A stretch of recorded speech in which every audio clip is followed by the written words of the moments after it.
Hello everyone, how's it going? Hope you all are safe and having a great day. आज के इस blog में मैं आप लोगों को ले चल रही हूँ फतेहपुर सिकरी।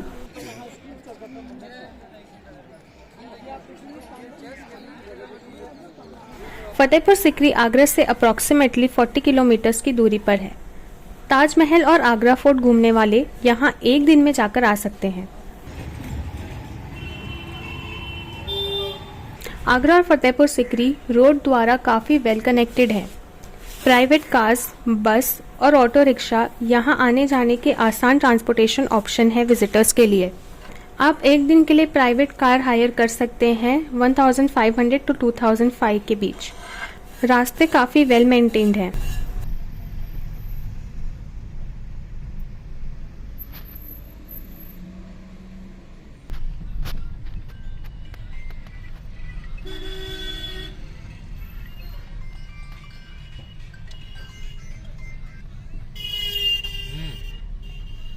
मैं क्रॉस करके गेट के अंदर घुस रहा हूँ।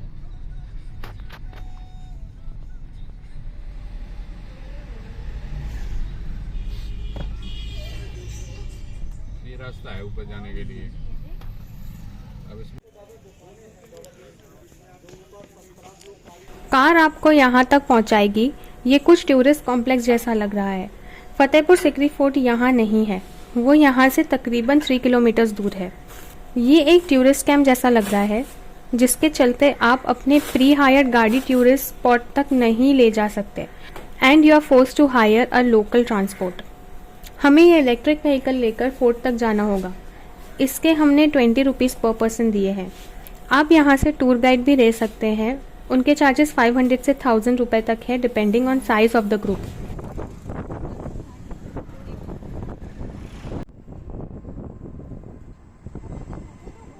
फतेहपुर सिकरी, उत्तर प्रदेश, इंडिया।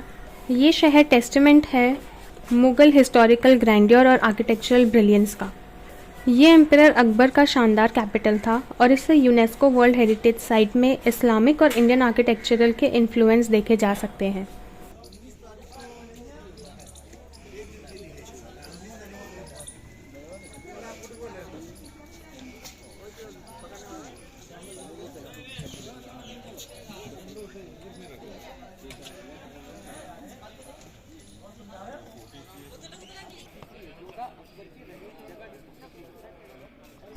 फतेहपुर सिकरी में दीवाने आम को एम्परर अकबर ने लेट 16th सेंचुरी में बनवाया था।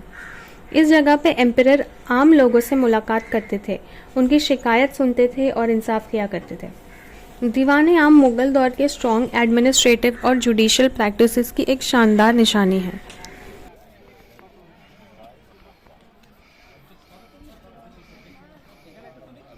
फोटो भी तोड़ेंगे, आप इधर आ जाइए। मिस करने मन नहीं कर रहा है। ये एक बड़ा सा कोर्टयार्ड है जिसके हर तरफ कॉलोनाड्स है और इस रेस प्लेटफॉर्म पर एम्परर का तख्त हुआ करता था।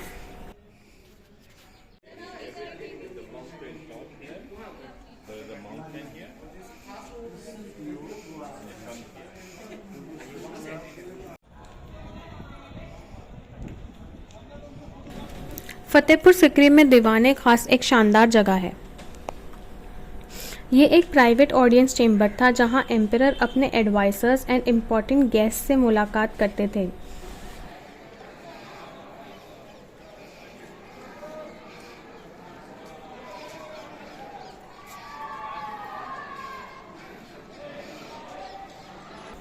ये हॉल अपने यूनिक सेंट्रल पिलर के लिए फेमस है। ये रिचली कार्व्ड कॉलम्स ऊपर के सर्कुलर प्लेटफॉर्म को सपोर्ट करता है जहां एम्परर अकबर बैठा करते थे। ये वो जगह है जहां एम्परर अकबर ने दीन इलाही को कॉन्सेप्शलाइज किया था। दीन इलाही एक आइडिया था जो एम्परर अकबर की रिलीजियस हार्मनी की फिलॉसफी सिंबलाइज करता था। ये स्ट्रक्चर इस्लामिक, इंडियन और पर्शियन आर्किटेक्चरल स्टाइल का है जो एम्परर अकबर के vision of unity and inclusivity का इजहार करता है।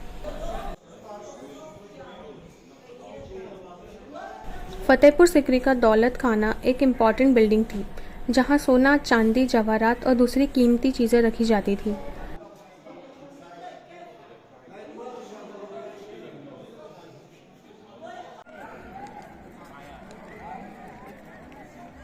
पचीसी court, a square marked out as a large board game. ये लूडो गेम का एक पुराना वर्जन है जहां पीसेस की जगह लोग खड़े होकर खेला करते थे। रुकैया सुल्तान बेगम एम्परर अकबर की पहली वाइफ थी। इस पैलेस को टर्की सुल्ताना पैलेस और शीश महल के नाम से भी जाना जाता था। ये फतेहपुर सिकरी का सबसे खूबसूरत पैलेस है और इसकी स्टोन कार्विंग आउटस्टैंडिंग है। इस प्लेस में हर तरफ मिरर और हीरे जवाहरात लगे हुए थे जो बाद में ब्रिटिशर्स ने लूट लिए।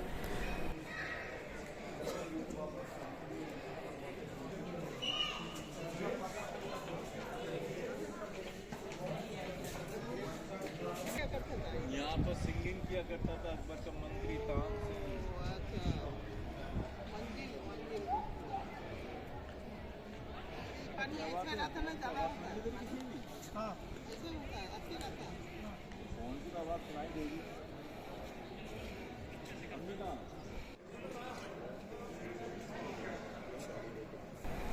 अनूप तालाब एक स्क्वायर शेप वाटर पॉन्ड है जो फतेहपुर सिकरी के रॉयल कॉम्प्लेक्स में है। ये जगह म्यूजिकल परफॉर्मेंसेस के लिए इस्तेमाल होती है, जहां सेंट्रल प्लेटफॉर्म पर लेजेंडरी म्यूजिशियन तानसेन अपने संगीत का हुनर दिखाते थे। कहते हैं जब तानसेन यहां अपना संगीत पेश करते थे तो उनकी आवाज़ इतनी जादुई थी कि बारिश बरस सकती थी या दिए खुद ब खुद जल जाते थे। दीवाने खास एम्परर अकबर का प्राइवेट रेसिडेंस था। इस मल्टी स्टोरेज स्ट्रक्चर में एम्परर अकबर का private sleeping chamber, personal retreat, dining और बेडिंग एरियाज थे। ये रेसिडेंशियल कॉम्प्लेक्स पर्शियन और इंडियन आर्किटेक्चरल स्टाइल्स में बनाया गया था।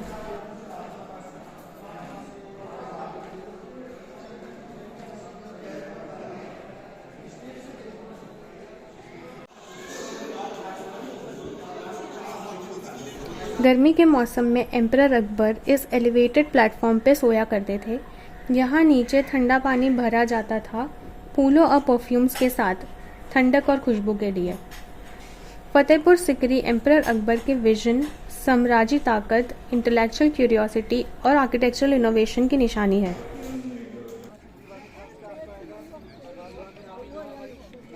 ये 5 स्टोरीड पैलेस एक आर्किटेक्चरल मार्वल है जिसे रॉयल लेडीज़ की एंटरटेनमेंट और रिट्रीट के लिए बनाया गया था।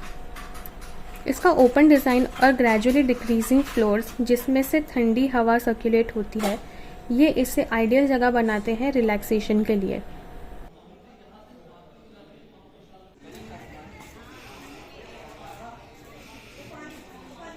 लेट 16th सेंचुरी में बने फतेहपुर सिकरी को एम्परर अकबर ने अपनी न्यू कैपिटल के तौर पर बनवाया था। ये सिटी 1571 से 1585 के बीच मेटिकुलसली डिज़ाइन और कंस्ट्रक्शन की गई थी, जो एम्परर अकबर की एक यूटोपियन एम्पायर का विजन था। मगर पानी की कमी की वजह से कुछ ही साल बाद ये सिटी को अबैंडन कर दिया गया और ये एक वेल प्रिजर्व गोस्ट टाउन बन गया, जो आज भी अपनी टाइमलेस चार्म से विजिटर्स को कैप्टिवेट कर देती है।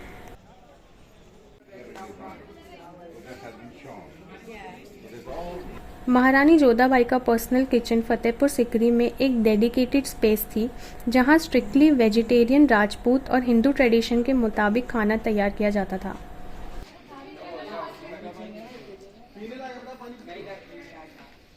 इस स्ट्रक्चर की एक यूनिकनेस ये है कि इसमें 156 बालियों की ये नक्शकारी है। ये स्ट्रक्चर मुगल और राजपूत आर्किटेक्चरल स्टाइल में बनाया गया है, जिसमें इंट्रिकेट कार्विंग्स और ट्रेडिशनल मिट्टी के चूल्हे हैं। जोधाबाई पैलेस एक स्ट्राइकिंग एग्जाम्पल है मुगल और इंडियन आर्किटेक्चरल फ्यूजन का। ये महल एम्परर अकबर की राजपूत क्वीन महारानी जोधाबाई का घर था। रेड स्टोन से बनाए गए इस स्ट्रक्चर की इंट्रिकेट कार्विंग्स, कोर्टयार्ड और traditional Rajputana designs emperor Akbar की हुकूमत में रॉयल लाइफ की एक ग्लिम्स दिखाती है।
देखिए ये सामने ये तो अस्तबल था। यहाँ उनके घोड़े वगैरह बांधते थे ना, हॉर्स वगैरह बांधे जाते थे। हाँ सामने ये रूम है, सामने वाला देखो स्ट्रेट। यहाँ बीरबल रहते थे उसके ऊपर में। बीरबल। हाँ सामने वाला रूम।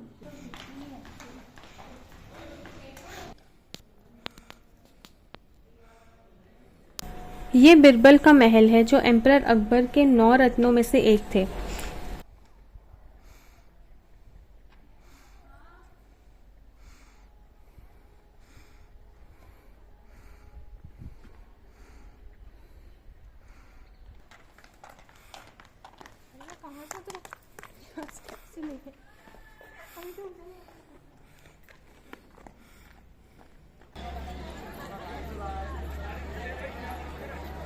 बादशाह दरवाज़ा प्राइवेट एंट्रेंस थी जहां से एम्परर और उनकी फैमिली जामा मस्जिद और शेख सलीम चिश्ती की दरगाह आया करते थे।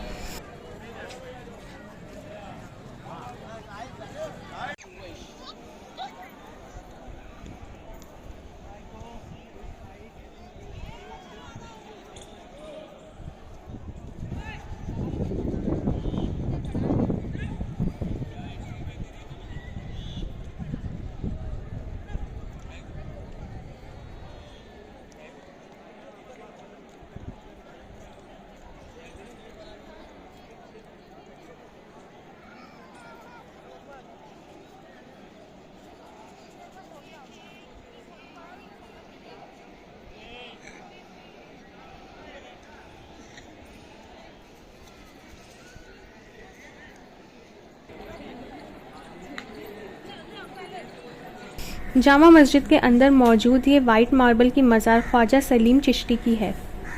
Emperor Akbar Sufi saint Salim Chishti से काफ़ी इन्फ्लुएंस थे क्योंकि उन्होंने एम्परर अकबर की नस्ल की पैदाइश का प्रेडिक्शन किया था।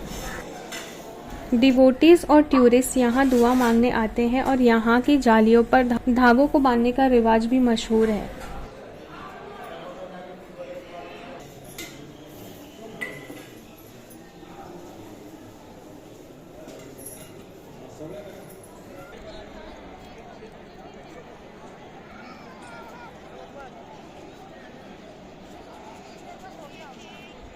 फतेहपुर सिकरी की जामा मस्जिद एक ब्रेड टेकिंग मस्जिद है अपनी एक्सक्विजिट डिज़ाइन के साथ। ये मस्जिद आज भी इबादत की जगह के तौर पर एक्टिव है जिसमें पर्शियन और इंडियन आर्किटेक्चरल एलिमेंट्स मौजूद हैं।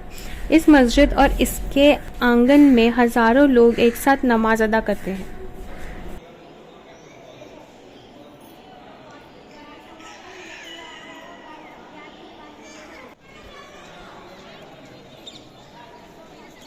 बुलंद दरवाज़ा ये 57 मीटर्स ऊंचा दरवाज़ा फतेहपुर सिकरी का मोस्ट स्ट्राइकिंग फीचर है।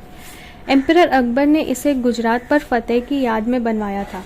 ये एक फाइन एग्जाम्पल है मुगल ग्रैंडियर और क्राफ्ट्समैनशिप का।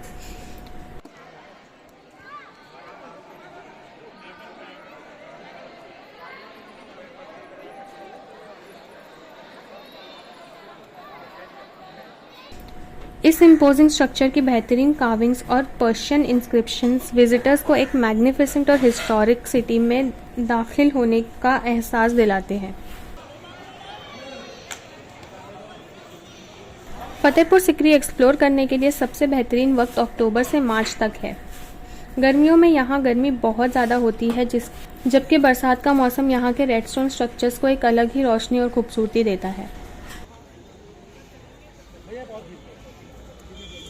ये जगह बहुत बड़ी है और यहाँ हर स्पॉट पर पहुँचने के लिए काफ़ी पैदल चढ़ना पड़ता है, इसलिए एक टिप है कि आप यहाँ आने के लिए आरामदेह जूते ही पहनें।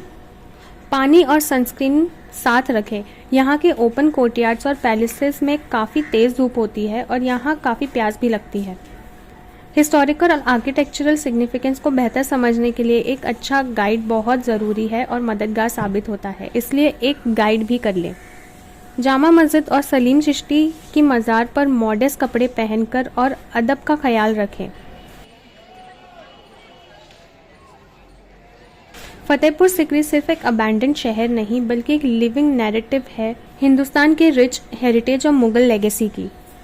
हर एक आर्क, कोर्टयार्ड और पिलर कहानियाँ बयां करते हैं जो इसे हिस्ट्री एंथुजियास्ट, आर्किटेक्चर लवर और क्यूरियस ट्रैवलर्स के लिए एक मस्ट विजिट जगह बनाता है।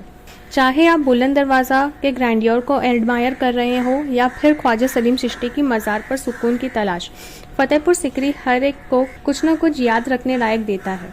तो अपना सामान बांधिए, embrace the echoes of history और फतेहपुर सिकरी के शानदार मुगल स्प्लेंडर का हिस्सा बने।